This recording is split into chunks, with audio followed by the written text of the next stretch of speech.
संख्या 15 श्रीमती आराधना मिश्रा मोना। प्रश्न संख्या 15।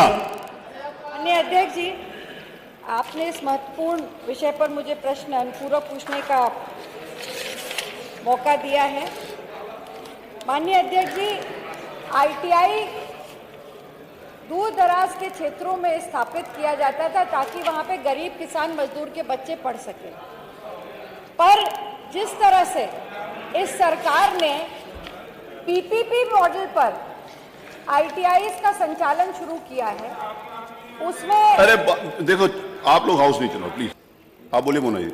माननीय अध्यक्ष जी, जो पीपीपी मॉडल पर सरकार ने आईटीआईज बनाने का काम किया है, इससे सबसे बड़ा जो नुकसान हो रहा है वो उन ग्रामीण क्षेत्रों में उन बच्चों का हो रहा है जो गरीब किसान के बच्चे थे, जिनके आर्थिक रूप से कमज़ोर थे, जो बाहर पढ़ने नहीं जा सकते थे, वो इन आईटीआईज में पढ़ते थे।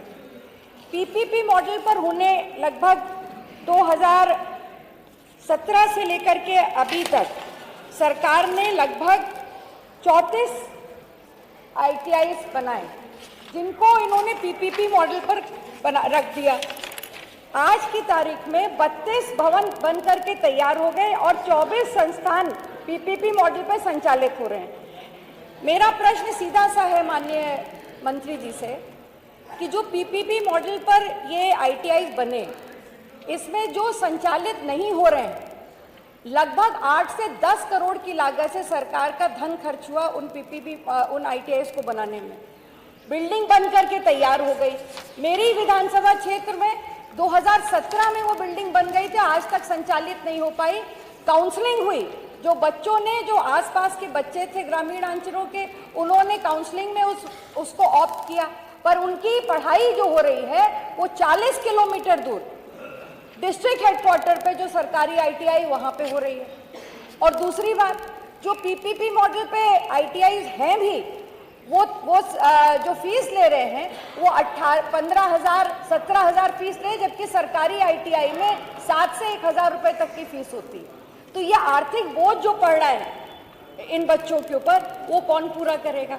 मेरा सीधा सा प्रश्न ये है माननीय मंत्री जी से कि ये एक बड़ा विषय है, ये बच्चों के भविष्य से जुड़ा हुआ विषय है। कोई भी प्रदेश, राज्य की, किसी भी प्रदेश के युवाओं की पहचान उसके कौशल से होती है। अगर इन बच्चों को, पहला सवाल मेरा ये है कि जो पीपीपी मॉडल पर सरकार ने आईटीआईज करे हैं, क्या इस पर पुनर्विचार करेगी और उनको सरकार द्वारा संचालित कराएगी?